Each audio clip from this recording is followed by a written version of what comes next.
Hello and welcome to the Tarkus Zone. Thank you for joining me. Today we're playing Meet Your Maker and we're looking at the big board here, the Outpost board, and I'm looking at most of my bases went into inactive state overnight. It's been about 18 hours since I've actually checked out the bases, and the bases that I had running over the last 18 hours were this one here, this one, this one, this one, and this one. These 5 bases. The gift base that I run, the run loot base, it wasn't within its rotation. I actually think I can activate it now because I like to activate it every other day. And the last time the gift base got activity was, I think, a day and a half ago. And it's getting some good activity. Its kill ratio is 1.3. It's not a base. It's a gift base. You go in there and you collect rewards. You run the seam down the middle. You get all the rewards, and then you kind of cash out. That base has gotten 57 unique raiders in its lifetime, and I've got 40 fun, 6 brutal, 19 ingenious, and 22 artistic. That's a good base. I'll probably put that one up. I'll probably push out the Hornet's Nest. I won't activate the Hornet's Nest. Let's look at the Hornet's Nest. It's this one right here. This one I got, it's got the yellow tag on top of it here. So over the last 24 hours while it was active, this is a 9,000 Genmat base. So it gets a full 24 hours when I reactivate it. It got 64 kills in it. It got 6 unique raiders, 64 kills. The kill ratio is still 14.1. It weans and waxes a little bit between 14 and 14.5. But that's it. It's got 24 fun, 42 brutal, 29 ingenious, and 12 artistic. I probably won't activate this one here, and I'll slide in the gift base for this run around. So let's look at the birdcage. The birdcage. It was the first map I ever made. It's only a 6,000 Genmat map. It doesn't get a full 24 hours, but I like to bring this one up anytime I can because it's just a fun base. And this base has had 478 people, unique raiders in it. It's killed 5,457 people. Its kill ratio is 11.4. And I've got 142 fun. I've got 223 brutal, 97 ingenious, and 52 artistic. And then you go up to the arena. Now, this took names in the last 24 hours. 170 kills in this base in 24 hours. And this base has total of 204 unique raiders at 3,354 amount of deaths I did. And it's got a kill ratio of 16.4. It is 59 fun, 92 brutal, 46 ingenious, and 22 artistics. And then we come to Bayport. Now, Bayport, I like the Bayport. It's a mix between the birdcage and the arena. Kind of similar in the way the crossfire works in this one. This one has only had 81 unique raiders in it, 1,175 total kills. It's got a kill ratio of 14.5. 20 fun, 37 brutal, 14 ingenious, and 8 artistic. Now, the new one I slotted in here is Panama City. And this is a new one that's taking advantage of all the new traps they've provided. I did a YouTube video a couple days ago on the building. I did a workshop video. I think it was workshop video 19 that showed you how this thing ran.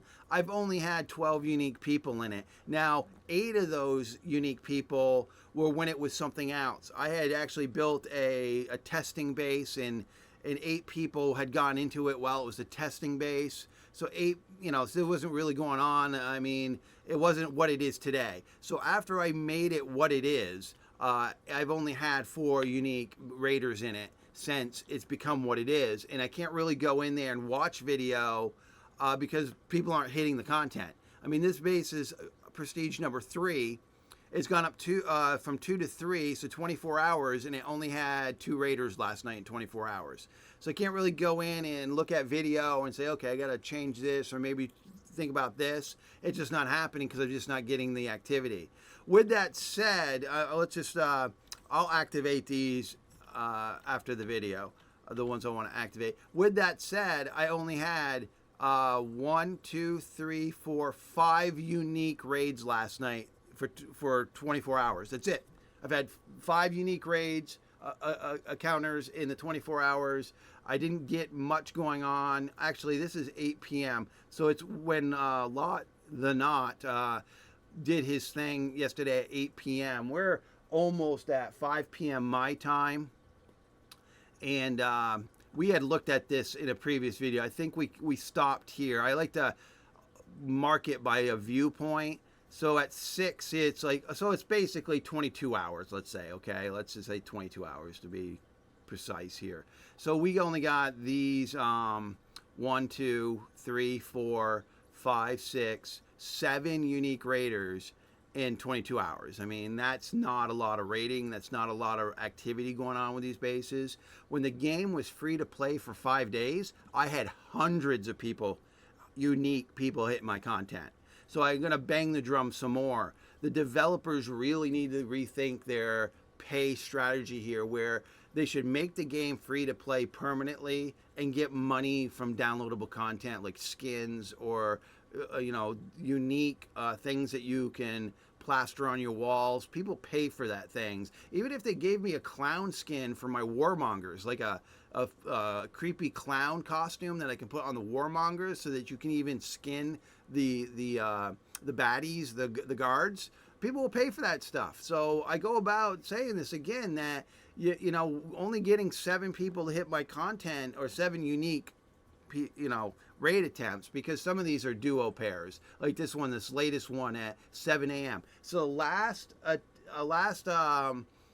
raid I got was at 7 a.m. and most of my bases would have hit their exhaustion level at 1 p.m. my time. So that was 3 hours ago. So most of my bases went inactive 3 hours ago, because I know that's when I started them up, was about 1 p.m. the day before. So between 7 a.m. and 1 p.m. I got nobody. So it's feast or famine here, but I think they got to rethink their player strategy, because I don't think a lot of people paid for the game after playing it for free for 5 days. Because if they had, we'd see more activity. And now, granted, my bases are brutal bases, and some people like to stay clear of brutal bases, and then that's fine too. But my numbers reflect how brutal these things can be. Look at the arena: 40, 23 deaths. So that's 63 deaths, and they didn't get it. They did not get to the end, and they were in there 23 minutes. This is the Hornet's Nest. This is the one I'm going to be taking out of rotation and putting in the gift base. That was 8, and they got it. This is the Birdcage, 6, 12, they got it. And then this is the one, the new base I was talking about. The person went in there for 1 death. They were in there 2 minutes, and then they gave up. I watched it to see if I could see what I needed to do to kind of tweak the base. The guy didn't even make it through the door. He got into the door, died, and that was it. And he said, "I'm done with this." I mean, it's called the hallway because it's this long hallway. It's a cool base. I think it's cool. And then this is the bird cage again, 11, 19. They got it. And then this is here. This is where the base was activated in its state in which it is. This was like the first runner in it. 0, and they got it. And I did a video, a music video for this run. But he was there 6 minutes and 30 seconds, and I guess he might have been the second person to ever run it. But it was a totally different base before, so it is what it is. I just need some more activity in that base before I can actually put the polishing on it to see how raiders are doing in the content, because a lot of times I'll build a base and it will be one thing when I build it at level 1, right? It'll be one thing to build it at level 1, but then after watching raiders hit the content, watching the video, it's then I can say, all right, I need to move this trap here and look at this, I got to do this. And then by the time it's prestige 10, it's totally mapped out, it's totally precise where I want things to be, and that's when the kill ratios start racking up.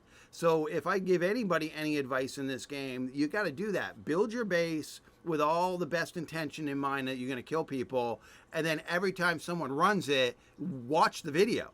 see how the person maneuvered through the thing and see how you can manage it so that it can kill more people, because that, in a sense, that's what this game's about, the builder killing more people. But keep in mind, you got to keep the fun factor in place. So you want to keep it fun enough that they enjoy it and they want to stay to try to complete it, but you don't want to make it so brutal that they just tap out after one death.